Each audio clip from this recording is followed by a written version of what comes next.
Good morning. It's my privilege and my pleasure to welcome each and every one of you to this time of worship here at the Sardis Church. If you're joining us on the internet, we extend a particular welcome to you. And we'll begin with the chiming of the hour, and then we'll sing our opening hymn, Holy, Holy, Holy.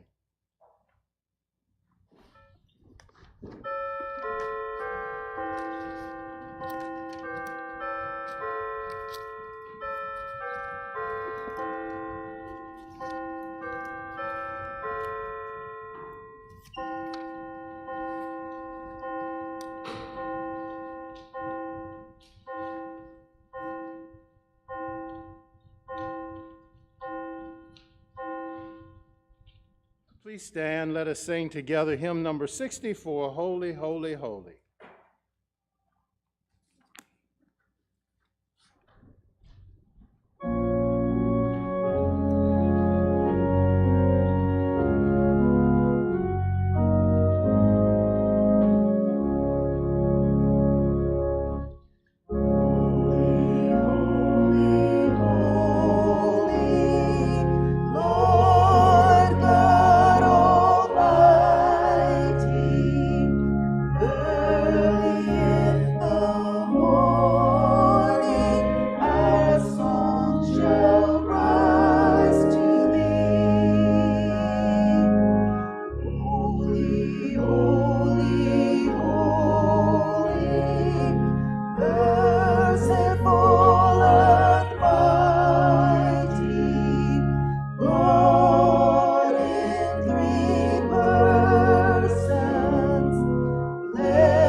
Please be seated.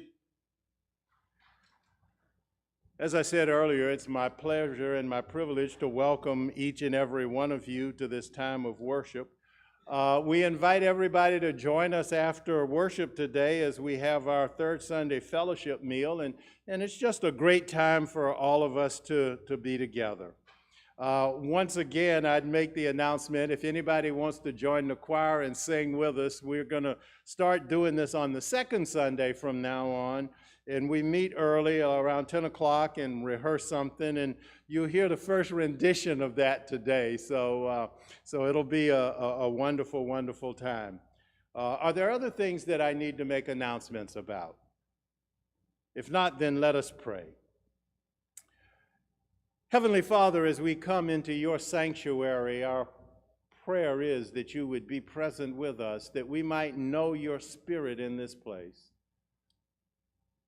that the Spirit that dwells in each of us might be apparent to the others of us who are gathered around, that we might see the aura of Jesus in all that we do.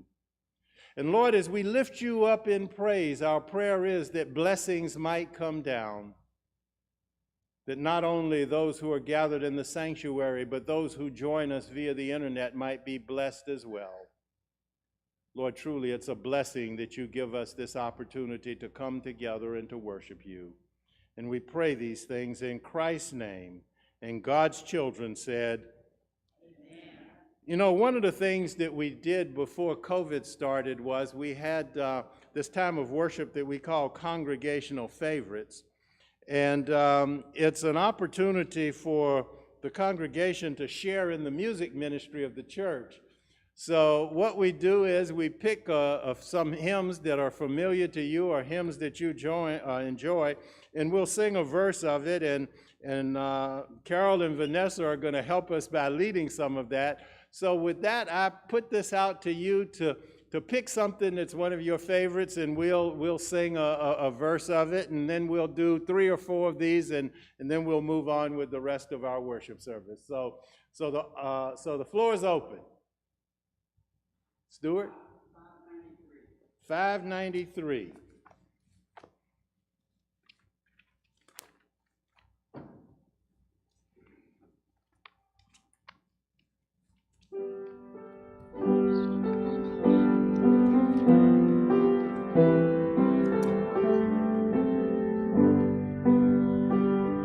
I, the Lord of sea and sky, I have heard my people cry. I who made the stars of night and sand, I will make, my hand will say, make the stars of night, I will make their darkness bright. Who will bear my light to them? I will say, here I am, Lord. Is it I, Lord? I have heard you calling in the night. I will go, Lord, if you lead me. I will hold your people in my heart. Say again. 431. 431. Let there be peace on earth.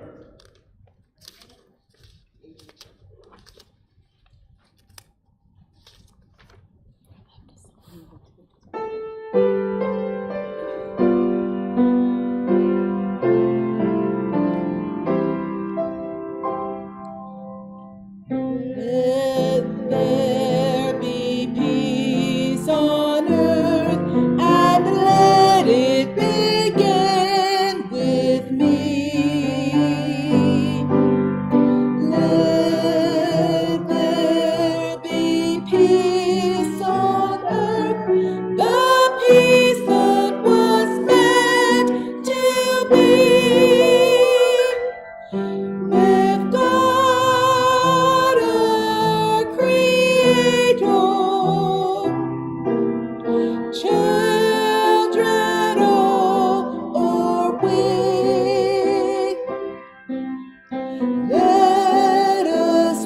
walk with each other in perfect harmony.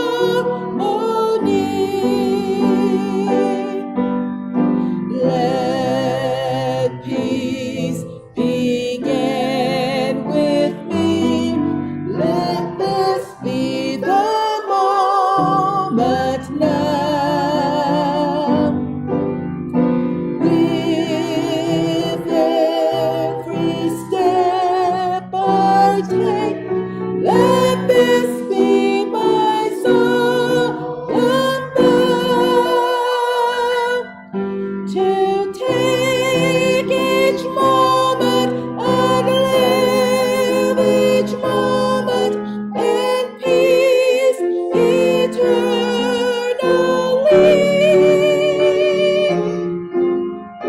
Let there be peace on earth, and let it begin with me.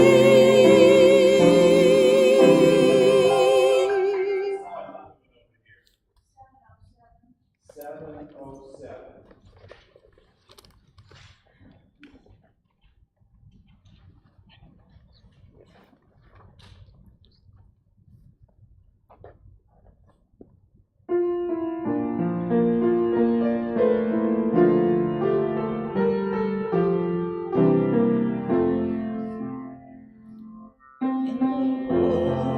There is a flower in the seed and apple tree. In cocoons, a hidden promise. Butterflies will soon be free. In the cold and snow of winter, there's a spring that waits to be unrevealed until its season. Something God alone can see.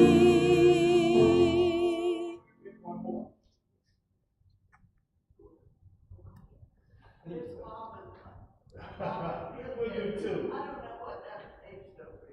Which one? Well, let's get windows and you can look that one up. Window? 314. 314.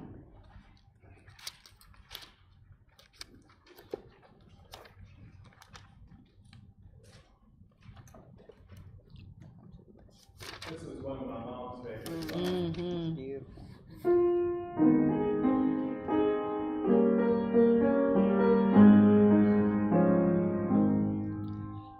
I come to the garden alone while the dew is still on the roses, and the voice I hear falling on my ear, the Son of God discloses,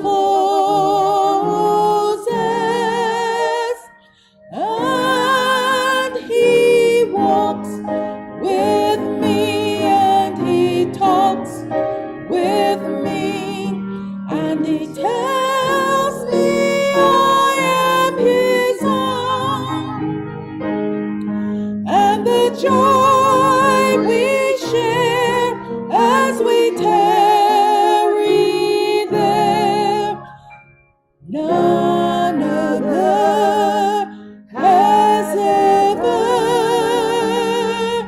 known. Janet's number. Let me tell you a story about that. My mom used to sing that song, and I would be in the bed when she was up preparing breakfast. And when it got to the chorus of it, she would say, Andy, and I was always trying to figure out who Andy was because I didn't know. Janet, 375.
think this is the point where we're going to have our Apostles' Creed, number 881 in the hymn book. So if you would turn to that page and join me in this historic confession of the Christian faith.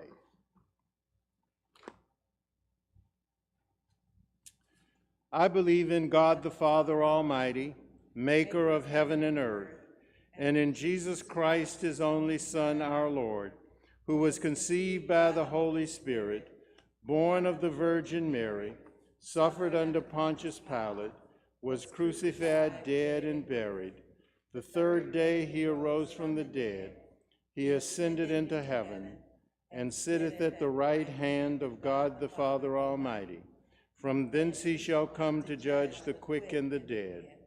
I believe in the Holy Spirit, the Holy Catholic Church, the communion of saints, the forgiveness of sins, the resurrection of the body, and the life everlasting. Amen. Let us sing together as we prepare to go to God in prayer, hymn number 393, Spirit of the Living God.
Let us pray.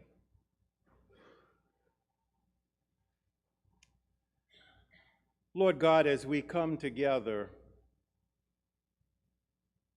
there's much that goes on in the world for us to be concerned about.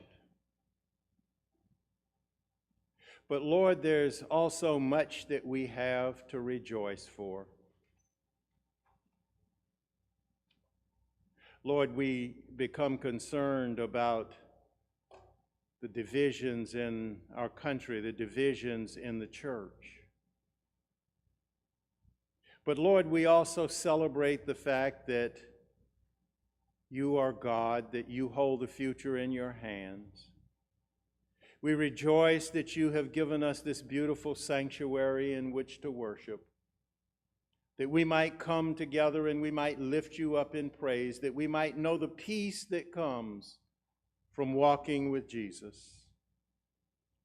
Lord, for those that have lost loved ones that walk through the valley and ever closely to the valley of the shadow of death, our prayer is that you would walk with them, that you would give them your assurance that those who put on Christ will gather together in that family reunion. Lord, for those that wrestle with illnesses of various types, our prayer is that you would bring healing. And for those that have experienced healing from the myriad of diseases that we know in the world today, we give you thanks because we know that you alone, you are the great physician. Lord, you're the one that has poured out the knowledge that has produced the vaccines. And our prayer, Lord, is that you would continue to pour out that knowledge, that therapeutics might come, that the diseases that so keep us from being who we were meant to be, those diseases like Alzheimer's and ALS. And Lord, we just ask that you would pour your wisdom out.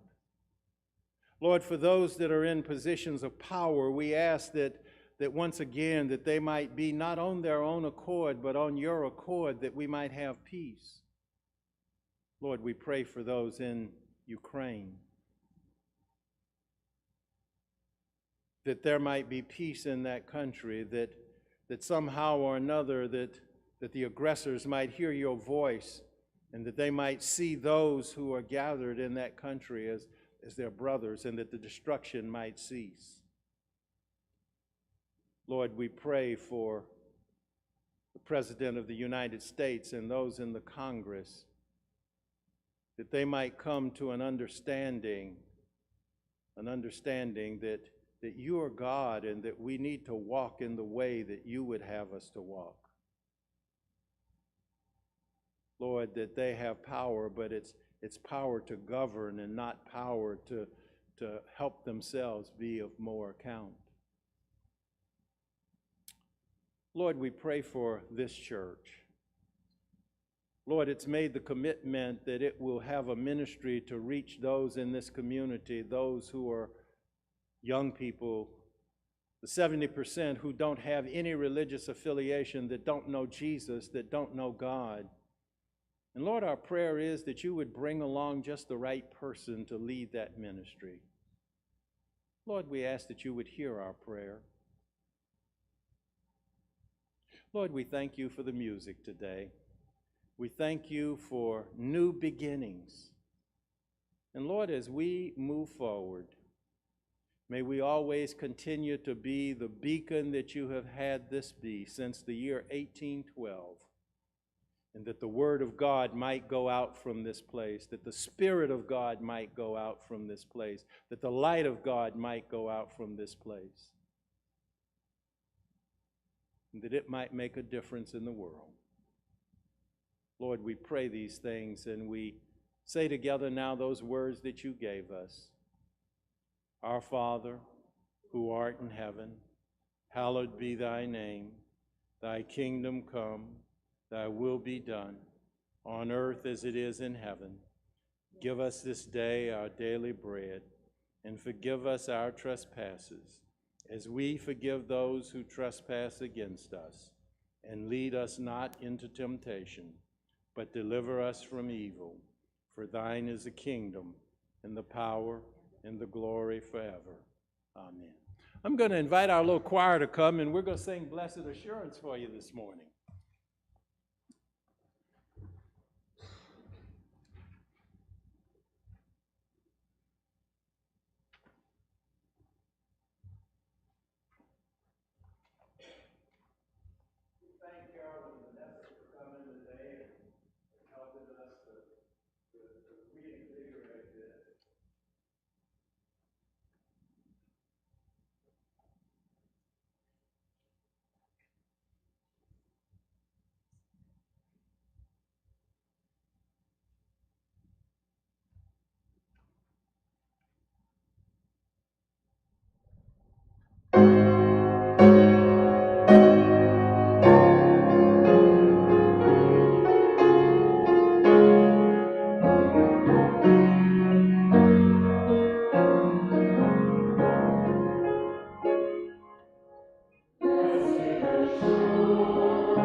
We thank God for new beginnings.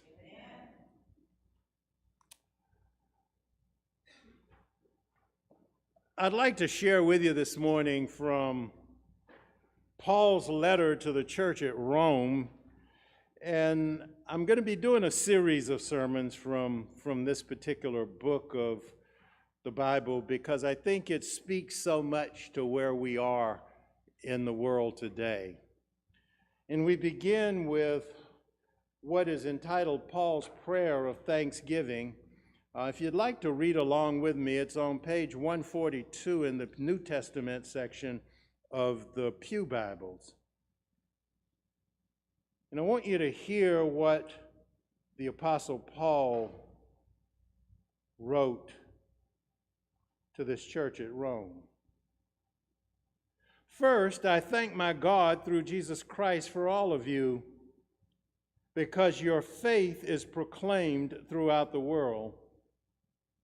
For God, whom I serve with my spirit by announcing the gospel of his Son, is my witness that without ceasing I remember you always in my prayers, asking that by God's will I may somehow at last succeed in coming to you. For I am longing to see you so that I may share with you some spiritual gift to strengthen you, or rather so that we may be mutually encouraged by each other's faith, both yours and mine.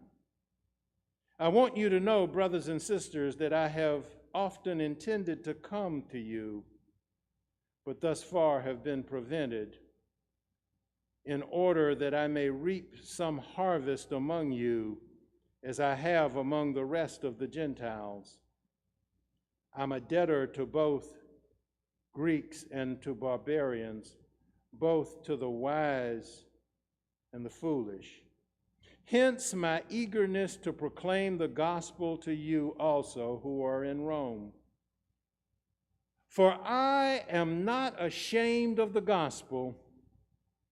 It is the power of God for the salvation to everyone who has faith, to the Jew first, also to the Greek. For it is in the righteousness of God is revealed through faith for faith, as it is written, the one who is righteous will live by faith. The word of God for the people of God.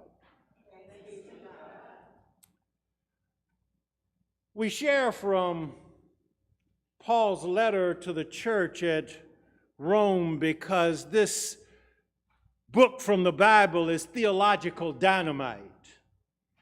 As Martin Luther studied it, the result was the nailing of the 95 Theses to the door of the Wittenberg Cathedral, an act that began what we have come to know as the Reformation. Two central beliefs form the foundation of Luther's 95 Theses. First, that the Bible is the central religious authority and that human may reach salvation only by their faith and not by their deeds. The Roman letter influenced the lives of many of those that we recognize as great theologians, those like John Calvin and Karl Barth. We call ourselves Methodists because we follow the grace-filled teachings and theology of John Wesley, and this letter was the source of John Wesley's consequential conversion that happened at Aldersgate in 1738. I submit to you this morning that it's not 58 AD when Paul wrote this letter or 1738 when John Wesley had his experience, but Romans is still important to us because many of the issues that we wrestle with today are the issues that Paul addresses in this letter to the Roman church. Often when we think about the world at the time of Jesus and the Apostle Paul, we think of it in terms of towns and villages, nothing like the metropolises that we have today. However, let me share with you that Paul's letter to the Romans is not written to a group of people living in a small rural community. When this letter was written, the population of Rome exceeded 1 million inhabitants, and it was experiencing the same challenges that many of our metropolitan centers experience today. They may not have had cell phones and video games. They may not have been airplanes and automobiles. There may not have been interstate highways, and I'm sure there were no spaghetti junctions. But there were political differences and the conflicts that resulted from those. There were rich persons and poor persons. There were Christians and there were atheists. Crime was rampant, ghettos abounded. Social and economic justice issues were very prevalent. Often sufficient food was not available to those on the lower end of the socioeconomic scale. And while we might not think about those kinds of things today, all one need do is listen to the news, and because of the current rate of inflation, we often hear stories about those who must make the decision of whether they're going to buy food or pay rent. Not much has changed. So Paul speaks to us today just as much as he spoke to the Christians in Rome. Many of our cities, including Atlanta, have experienced looting and rioting, and so it was in Rome. As we think about the culture of Rome in 58 AD, it would have been what would be considered to be a pre-Christian culture. And to be a Christian often meant challenging the social order and the safety it provided. We live today in what some have described as the post-Christian culture, and the characteristics of the pre-Christian and the post-Christian culture tend to be the same. Today, to be a Christian means challenging the social order and the safety it provides. And just so you know, Barna, who does a lot of research as it relates to churches, has ranked cities as those that are most post-Christian, and Atlanta ranks in the top 100 of those cities that are most post-Christian. We live in a culture that is hostile to the Christian faith. MLK, in one of his speeches, rendered the observation that America was a great nation because it was a Christian nation. One of the founding fathers observed our Constitution was written to govern a people who are religious people, and it will work for no others. What's happening in our towns and cities on the streets of America is the result of us becoming a post-Christian nation. We no longer live in a time or place where what we believe constitutes the norm or is even accepted as a valid point of view. What we believe flies in the face of the cherished principles of religious relativism, tolerance, and philosophical pluralism. We are considered to be untrained and uneducated men and women from whom our culture needs to be protected. You see, as I thought about it, we are the modern version of Peter and John standing before the Sanhedrin, armed with television and radio stations, colleges and universities, newspapers and books, all being leveraged against the faith that was once for all handed down to the saints. Struggle is inevitable, conflict is at hand. And just like the Christians at Rome today, what Christians need today is encouragement. Affirmation that what you are doing will make a difference. So this morning I say to you that just as Paul affirmed the Christians at Rome, I affirm you. I tell you that what you're doing can and will make a difference. You stand as a beacon to the good news of the gospel that can save America. But the instruction that comes from this letter at Rome goes a step further. Just as Paul encouraged the church at Rome as the pastor who serves this church, I want to encourage you to continue to do the work of the Lord. But Paul reminds us that this encouragement, this blessing, is not a one-way blessing. We, as he says, are to be encouraged together, each of us by the other's faith, both yours and mine. There's no one inexperienced, no one so devoid of gifts in our church family that they cannot in some measure contribute to our spiritual progress.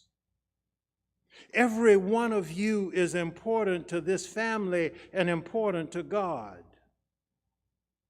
Making the difference, as Paul says, begins with not being ashamed of the gospel. Let me share some thoughts with you. Our scripture this morning ended with this phrase, "The righteous will live by faith." That faith of which he speaks is faith in the God of the gospel, faith in the one who holds the future in his hands. And understanding this makes an eternity of difference for those who are walking with Christ. Let me give you an aha thought. You know, we've talked about these aha thoughts. God never has an aha moment, but we often have aha moments when something pops up and we say, wow. Well, here's one of those aha thoughts. You are the righteous to which he speaks. And let's mind that thought for a moment. The righteousness of which I speak is the righteousness of God. The gospel reveals what this righteousness of God is. It is a radical heavenly righteousness. In writing to the church at Philippi, Paul says this, righteousness which comes through faith in Christ, the righteousness from God that depends on faith. 2 Corinthians, in what follows my favorite passage, 2 Corinthians 5:21 refers to this God-given righteousness also. And this is one of those that help me understand Christ saying, my God, why have you forsaken me? For our sake, he made him who had no sin to be sin for our sake, that we might become the righteousness of God. In the Roman letter a little later, he calls it the free gift of righteousness. You see, what this is saying is that it's not human righteousness, but the righteousness of God. One of my colleagues says it this way, the righteousness of God is a righteousness originating in God, prepared by God, revealed by God in the gospel, and offered to us. It is an alien righteousness, a righteousness that originates in heaven. Let me see if I can say it another way. You see, our human righteousness is not good enough. So through his death and resurrection, Jesus offers us his righteousness. And because of that righteousness, it's possible for you and I, for men and women, to stand sinless before God. It's possible to know that one has eternal life. It's possible to be free from the frustration of trying to earn righteousness in heaven. And the sole requirement, he says, that the righteous shall live by faith, the sole requirement is faith. Here's the greatest news ever proclaimed. You know, often, and I may do it today, I close the worship service with the benediction and these words.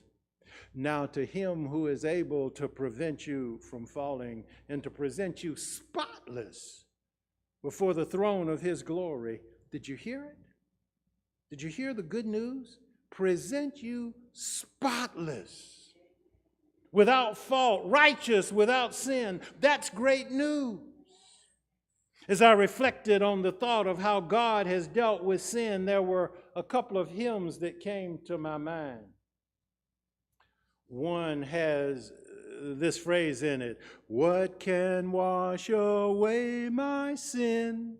Nothing but the blood of Jesus.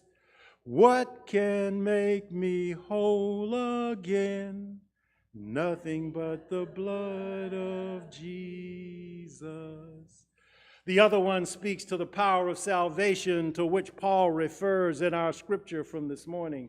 And it has these words: would you be free from the burden of sin? There's power in the blood of the Lamb. There's power in the blood of the Lamb. Wonder-working power in the blood of the Lamb. What this implies is that the sinner who seriously comes to Jesus is justified and regarded as a righteous person who's never committed sin. Somebody ought to say amen. This means that the blood of Jesus cleanses and covers every sin and the accompanying guilt. Let me ask you the question: how can anyone be ashamed of a gospel that makes that proclamation? I'm not. This message of salvation motivated Paul to share that good news, and it should motivate us as well. What's good for Paul is good for us. What's good for the people that he preached to is good for the people that we preach to and share our faith with. Paul says this: I'm under an obligation, and we too are under an obligation. What God has given us through Jesus is a priceless gift, and we should consider ourselves obligated to share that gift. The obligation of which Paul speaks is not an obligation to God. What we owe God is honor and gratitude. The debt is a debt to humanity. Greeks and non-Greeks, Paul says, that covers everybody. Both to the wise and the foolish, that covers everybody. God's gift of salvation is offered to everyone. And let me suggest to you that people have an innate desire to be changed. If you doubt that, think about the commercials you see on TV, the things that they appeal to. There are products that can change your hair color. There are products that can help you lose weight. There are products that can help you improve your memory. If you sit behind the wheel of certain kinds of cars, you know you have peace. The list goes on. It's much too long for me to exhaust. And if you go to the bookstore, the biggest section in the bookstore is self-help books. It's the only one you need. You know, people want to change. They want to look better, feel better, have more money, have more power, have more influence. And the self-help schemes that are professed may succeed in making you feel better about yourself for a little while, but they have no power to remove sin and the feelings of guilt that sin brings, the feelings of discontent that comes with that Satan speaking in your ear. It also can't make you right with God. This power of which Paul writes is the power that enables people to make major changes in their lives. Think about the addicts and the alcoholics and those who suffer from various kinds of addictions. Many of these are powerful and wealthy people. However, it's only through the power of God, through these 12-step programs that some of them engage in, that they find power in what God offers that enables them to become that new creation that Paul talks about in the letter to the Corinthians. You see, you and I are under obligation to share the good news of the power of this gospel that ultimately allows people to change, that ultimately leads to salvation, to the power to be declared righteous and without sin. Therefore, this morning I say to you, don't be ashamed of the gospel. Know that the gospel is a gift from our Creator God, who has pursued and brought us into a restored and healthy relationship with Him through Jesus.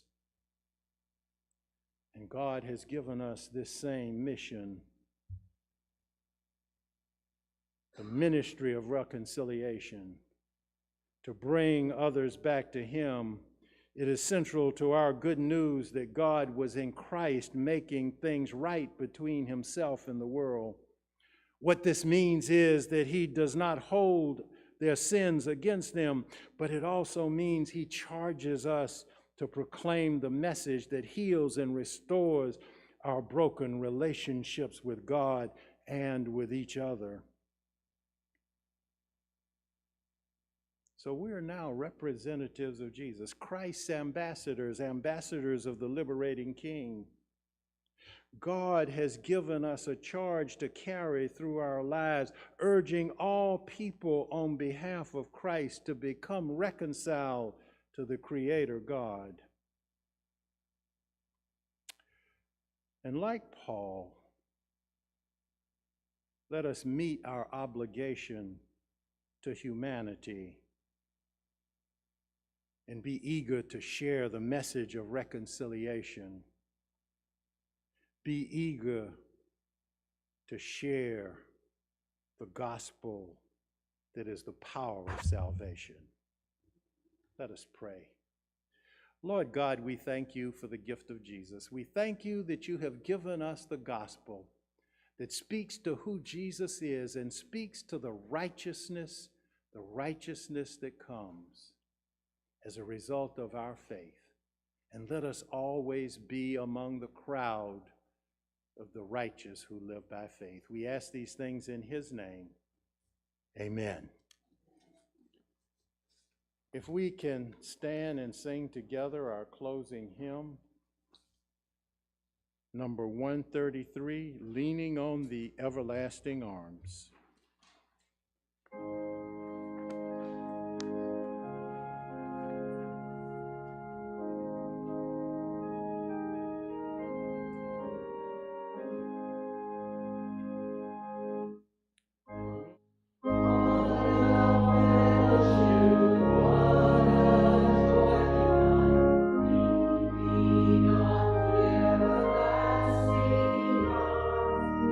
What a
Please be seated.